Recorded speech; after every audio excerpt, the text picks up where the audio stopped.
क्षीर सागर में स्थित त्रिकूट पर्वत पर लोहे, चांदी और सोने की 3 चोटियां थीं। उन चोटियों के बीच एक विशाल जंगल था जिसमें फलों से लदे पेड़ भरे थे। उस जंगल में गजेंद्र नामक मता हाथी अपनी असंख्य पत्नियों के साथ विहार करते अपनी प्यास बुझाने के लिए एक तालाब के पास पहुंचा। प्यास बुझाने के बाद गजेंद्र के मन में जल क्रीड़ाएं करने की इच्छा हुई। फिर वह अपनी औरतों के साथ तालाब में उतरकर पानी को उछालते हुए अपना मनोरंजन करने लगा। इस बीच एक बहुत बड़े मगरमच्छ ने गजेंद्र के दाएं पैर को अपने दांतों से कसकर पकड़ लिया। इस पर पीड़ा के मारे गजेंद्र धीमकार करने लगा। उसकी पत्नियां घबरा कर तालाब के किनारे पहुंची और अपने पति के दुख को देख आंसू बहाने लगी। उनकी समझ में न आया कि गजेंद्र को मगरमच्छ की पकड़ में से कैसे छुड़ाएं। गजेंद्र भी मगरमच्छ की पकड़ से अपने को बचाने के सारे प्रयत्न करते हुए छटपटाने लगा। गजेंद्र अपने दांतों से मगरमच्छ पर वार कर देता और मगरमच्छ उछलकर हाथी के शरीर को अपने तेज नाखूनों से खरोंच लेता, जिससे खून की धाराएं निकल आती। हाथी मगरमच्छ की पीठ पर अपनी सूंड चलाता। मगरमच्छ अपनी खुरदरी पूंछ से हाथी पर वार कर देता। अगर हाथी अपने चारों पैरों से मगरमच्छ को कुचलने की कोशिश करता तो वह पानी के तल में जाकर छिप जाता। इस पर हाथी किनारे पर पहुंचने के लिए आगे बढ़ता, तब झट से मगरमच्छ हाथी को पकड़कर खींच ले जाता और उसे पानी में डुबो देता। इस तरह मगरमच्छ और हाथी के बीच 1000 साल तक लगातार लड़ाई चलती रही। गजेंद्र अपनी ताकत पर विश्वास करके हिम्मत के साथ लड़ता रहा। फिर भी धीरे धीरे उसकी ताकत घटती गई। मगरमच्छ तो पानी में जीने वाला प्राणी है। पानी के अंदर उसकी ताकत ज्यादा होती है। वह हाथी का खून चूसते दिन ब दिन मोटा होता गया। हाथी कमजोर हो गया। अब सिर्फ उसका कंकाल मात्र रह गया। मगरमच्छ की पकड़ से अपने को बचा लेना हाथी के लिए मुमकिन न था। आखिर गजेंद्र दुखी हो सोचने लगा, मैं अपनी प्यास बुझाने के लिए यहाँ पर आया। प्यास बुझाने के बाद मुझे यहाँ से चला जाना चाहिए था। मैं नाहक क्यों इस तालाब में उतर पड़ा? मुझे कौन बचाएगा? फिर भी मेरे मन के किसी कोने में ये यकीन जमता जा रहा है कि मैं किसी तरह बच जाऊंगा। इसका मतलब है कि मेरी आशा का कोई आधार जरूर होगा। उसी को मैं ईश्वर कहकर पुकारता हूँ। शश, देवता, भगवान, ईश्वर नामक भावना का मूल बने हे प्रभु। तुम ही सभी कार्यकलापों के कारण भूत हो। मुझ जैसे घमंडी प्राणी जब तक खतरों में नहीं फंसते तब तक तुम्हारी याद नहीं करते। दुख न भोगने पर तुम्हारी जरूरत का बोध नहीं होता। तुम तब तक उसे दिखाई नहीं देते जब तक वह ये नहीं मानता कि तुम हो और उसके मन में ये खलबली नहीं मचती कि तुम हो या नहीं। शश इस तरह बराबर सोचने वाले गजेंद्र को लगा कि मगरमच्छ के द्वारा सताने वाली पीड़ा कुछ कम होती जा रही है। गजेंद्र ने जब ध्यान करना शुरू किया तभी मगरमच्छ के दाढ़ों के मसूड़ों में पीड़ा शुरू हुई। उसका कलेजा कांपने लगा। फिर भी वह रोष में आकर गजेंद्र के पैर को चबाने लगा। प्राणियों की बुराई और पीड़ा को तुम हरने वाले हो। तुम सब जगह फैले हुए हो। देवताओं के मूल रूप है भगवान। इस दुनिया की सृष्टि के मूलभूत कारण तुम हो। मैं यह विश्वास करता हूँ कि अपनी रक्षा करने के लिए मैं जितनी तीव्रता के साथ प्रार्थना करता हूँ, तुम उतनी जल्दी मेरी रक्षा कर सकते हो।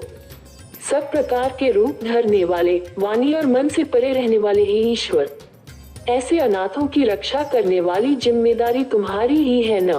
प्राण शक्तियाँ मेरे भीतर से जवाब दे चुकी हैं।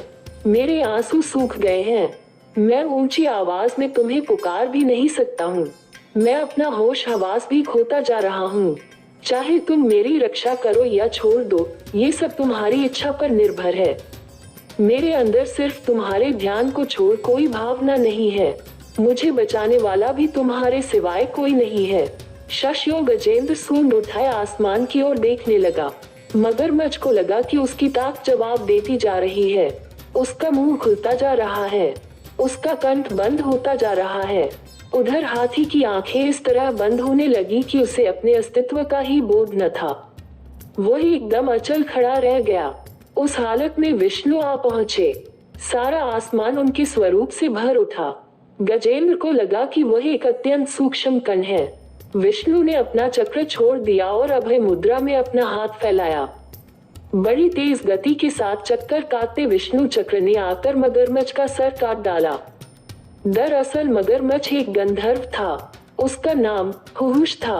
प्राचीन काल में देवल नामक एक ऋषि पानी में खड़े होकर तपस्या कर रहे थे। तब मगरमच्छ की तरह नी में छिपते हुए आकर गंधर्व ने उनका पैर पकड़ लिया। इस पर ऋषि ने उसे शाप दे डाला कि तुम मगरमच्छ की तरह इस पानी में पड़े रहो। अब विष्णु चक्र के द्वारा उसका शाप जाता रहा। मगरमच्छ से छुटकारा पाने वाले गजेंद्र को तालाब से बाहर खींचकर विष्णु ने अपनी हथेली से उसके कोप स्थल को स्पर्श किया। उस स्पर्श की वजह से गजेंद्र अपनी खोई हुई ताकत पाने के साथ पूर्व जन्म का ज्ञान भी प्राप्त कर सका। गजेंद्र पिछले जन्म में इंद्रद्युम्न नामक एक विष्णु भक्त राजा थे। विष्णु के ध्यान में मग्न उस राजा ने एक बार ऋषि अगस्त्य के आगमन का ख्याल न किया।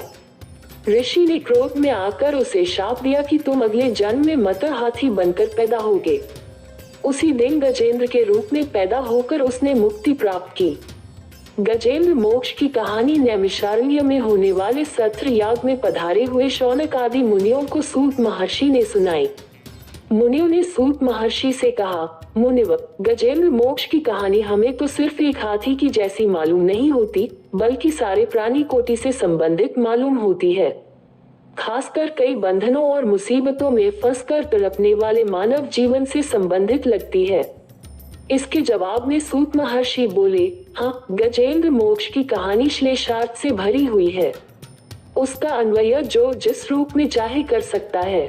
काल तो विष्णु के अधीन में है, इसलिए काल चक्र के परिभ्रमण में कई कठिनाइयां और समस्याएं हल होती जाती हैं। मुनियों ने पूछा, मुनिव, गजेंद्र मोक्ष के आधार पर हमें यह मालूम होता है कि प्रत्येक कार्य का कारणभूत सर्वेश्वर विष्णु है। ऐसे महाविष्णु की कहानी पूर्ण रूप से सुनने की इच्छा हमारे मन में जाग रही है। हम आपके सामने बच्चों के समान हैं, इसलिए हम आपसे प्रार्थना करते हैं कि आप हमारी समझ में आने लायक सरल शैली में विष्णु कथा की सारी बातें समझा दें। आपने महर्षि व्यास के द्वारा समस्त पुराण, इतिहास और उनके मन को भी जान लिया है, इसलिए आप ही वे कहानियां सुनाकर हमको कृतार्थ कर सकते हैं। मुनियों की बातें सुनकर सूत मुनि खुश हुए और बोले, हाँ, जरूर सुनाऊंगा। महर्षि व्यास ने विष्णु से संबंधित अनेक लीला अवतारों की विशेषताओं को महाभागवत के रूप में रचा और अपने पुत्र शुक को सुनाया। विष्णु पुराण सुनकर भव सागर से तरने की इच्छा रखने वाले महाराजा परीक्षित को शुक महर्षि ने सुनाया। गजेंद्र की रक्षा करने के लिए प्रकट हुए विष्णु का अवतार आदि मूल अवतार माना गया। भगवान विष्णु ने कई अवतार लिए, उनमें विकास की दशाओं के अनुसार दशावतार नाम से प्रसिद्ध 10 अवतार ज्यादा मुख्य हैं। नार का अर्थ नीर है। विष्णु जल के मूल हैं, इसलिए वे नारायण कहलाए। नारायण से ही नीर या जल का जन्म हुआ। जल से प्राणी पैदा हुए। विष्णु मछली के रूप में अवतरित हुए। दशावतारों में वही पहला मत्स्यावतार है। विष्णु जल से भरे नील मेघ के रंग के होते हैं। मेघ के अंदर जैसे बिजली छिपी हुई है, उसी प्रकार विष्णु स्वयं तेजो में है।